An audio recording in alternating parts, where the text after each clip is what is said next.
ডিব্ৰুগড় জিলাৰ পানীতোলা শিক্ষাখণ্ডৰ অন্তৰ্গত নকাৰী মজলীয়া বিদ্যালয়ৰ জড়িত সকলোৰে সহযোগত কি ধৰণেনো লকডাউনতো পাঠদান আগবঢ়াইছিল তাৰে ভিডিঅ'টোত আগবঢ়া হৈছে। আপোনালোকে চাব, ভাল পালে শ্বেয়াৰ লাইক নকৰাকৈ নাথাকিব।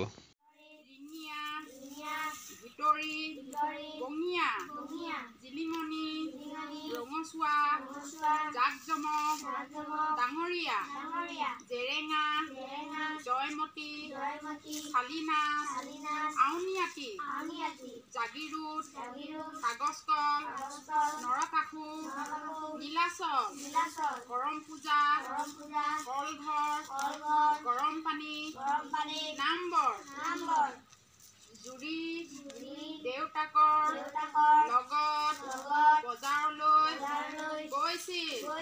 দেউতাকে বেঙেনা কেৰেলা কিনিব, জালুক জলকীয়াও কিনিব। জুৰিয়ে জুনুকা আৰু বেলুন কিনিব, ৰঙা নীলা বেলুন। হ'ল? এতিয়া পাঠটো মনত থাকিলে নে তোমালোকৰ?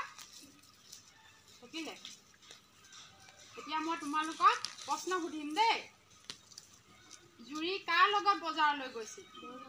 দেউতাকৰ লগত বজাৰলৈ গৈছিল ন? দেউতাকে কি কিনিব বজাৰত? শাক পাচলি। কি শাক পাচলি কিনিব? কি?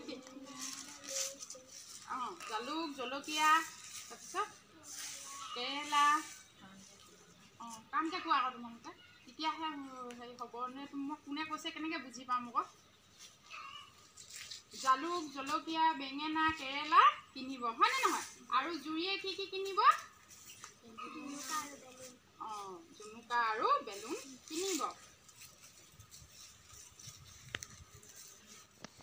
বিদ্যালয় বন্ধৰ সময়ছোৱাতো ইমান সুন্দৰকৈ পাঠ আগবঢ়াই নিয়া শ্ৰদ্ধাৰ নকাৰী মজলীয়া বিদ্যালয়ৰ প্ৰধান শিক্ষয়িত্ৰী দেৱলৈ এই চেগতে আমাৰ তৰফৰ পৰা আন্তৰিক ধন্যবাদ জ্ঞাপন কৰিছোঁ আৰু তেখেতৰ শলাগ লৈছোঁ। বিদ্যালয়ৰ লগত জড়িত সকলোৰে শলাগ লৈ মই এই ভিডিঅ'টো আজি ইমানতে সামৰিছোঁ। আগন্তুক দিনত এনেকুৱা ধৰণৰে বিদ্যালয়খন আগুৱাই যাওক তাৰে কামনাৰে ধন্যবাদ।